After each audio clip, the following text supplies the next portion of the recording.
Disons-le et répétons-le, les mesures principales à prendre pour résoudre le drame du chômage sont connues. La première, c'est de réserver sur notre territoire national le travail en priorité aux fils et aux filles de France.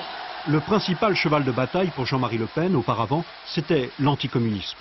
À partir de 1978, il choisit un nouveau thème, l'immigration. Oui, parce que ça marche. Si vous regardez à la fin, à plusieurs reprises d'ailleurs, un document avait été diffusé d'une réunion de Le Pen, on a ces petits comités à la fin des années 70, où il commence à s'apercevoir qu'il y a un problème avec l'immigration. Et il dit clairement que les gens sont en train de ressentir ça comme un problème et qu'il y a là une pulsion politique dont on doit pouvoir faire quelque chose. Il y a une inquiétude nationale.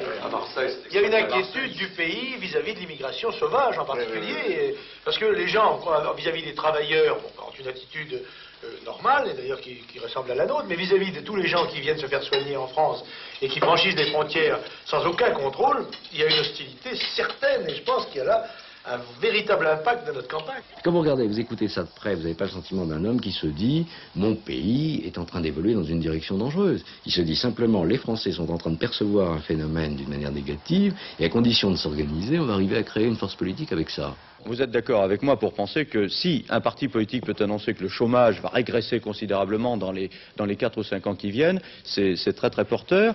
Et pourtant, aucun ne le fait, à l'exception du vôtre. Alors pourquoi? Quelle est la recette miracle du Front National? Je vais vous dire pourquoi. C'est l'immigration qui n'a cessé de se développer dans notre pays, qui est responsable de l'aggravation considérable du chômage, de l'aggravation considérable de la fiscalité, en même temps que de l'insécurité. Ce qui veut donc dire que les immigrés travaillent, parce que s'ils prennent des emplois aux Français... Non, mais les immigrés, une partie des immigrés travaillent, oui.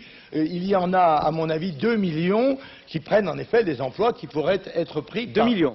2 millions, 1 million, 3 millions, les chiffres ne cessent de varier. Mais l'argumentation est répétée systématiquement depuis 18 ans.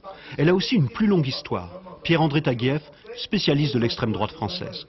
Elle est apparue pour la première fois dans la propagande lepéniste au début de 1978 dans le cadre de la campagne pour les élections législatives de mars 1978. Le slogan était dû au responsable de la campagne, François Duprat, célèbre à l'époque, célèbre militant néo-nazi, théoricien du négationnisme, rallié à Le Pen depuis 1974. François Duprat, ancien membre du groupuscule d'extrême droite Ordre Nouveau, admirateur du régime hitlérien, est aussi un bon connaisseur des trucs de propagande. Il existe une affiche nazie de 1931. Texte de l'affiche, 500 000 chômeurs, 400 000 juifs, la solution est simple. L'affiche du Front National y ressemble étrangement. 3 millions de chômeurs, 3 millions d'immigrés de trop. Prenons-la au mot, entrons dans son raisonnement. Et si les immigrés partaient ? Il y a des grandes entreprises du bâtiment en France ou dans d'autres pays qui ont essayé de substituer justement, ou de remplacer en tout cas les étrangers par des nationaux. Ça se solde le plus souvent par un mois de travail, une semaine, 2 semaines. C'est-à-dire que les jeunes qu'on essaye, disons,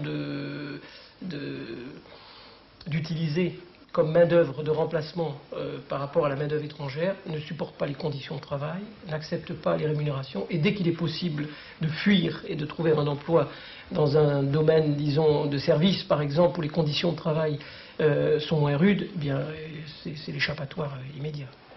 Jean-Pierre Garçon, spécialiste international de l'immigration. Il travaille à l'OCDE, l'Organisation de coopération et de développement. Pour lui, les immigrés occupent des emplois complémentaires à ceux des nationaux. Ils ne sont que rarement concurrents, aussi bien en période d'expansion qu'en période de crise. L'apport de l'immigration, en termes de main-d'œuvre qualifiée ou peu qualifiée, dans tous les cas, dans tous les pays de l'OCDE, a permis une promotion de la main-d'œuvre nationale. C'est-à-dire que pendant que des travailleurs immigrés construisaient des autoroutes, construisaient des grands projets d'équipement, etc., la présence de ces immigrés dans le bas de la grille de la hiérarchie des qualifications, ça permet, disons, d'offrir des opportunités à la main-d'œuvre nationale à un niveau de qualification plus élevé, en période de ralentissement de l'activité économique. Et on peut remarquer 2 choses. La première, c'est que la promotion est bloquée. C'est-à-dire qu'elle est bloquée, pas seulement pour les immigrés, mais elle est bloquée pour les nationaux. La deuxième chose, c'est que lorsqu'on est dans des secteurs qui ont été touchés fortement par la crise, les immigrés sont proportionnellement plus touchés que les nationaux. Donc finalement, ils jouent un rôle de flexibilité à la baisse. Ça veut dire qu'avant qu'il y ait massivement de licenciements de nationaux, on commence d'abord par licencier les immigrés parce qu'ils sont concentrés dans certains secteurs qui justement ont été très touchés par la crise.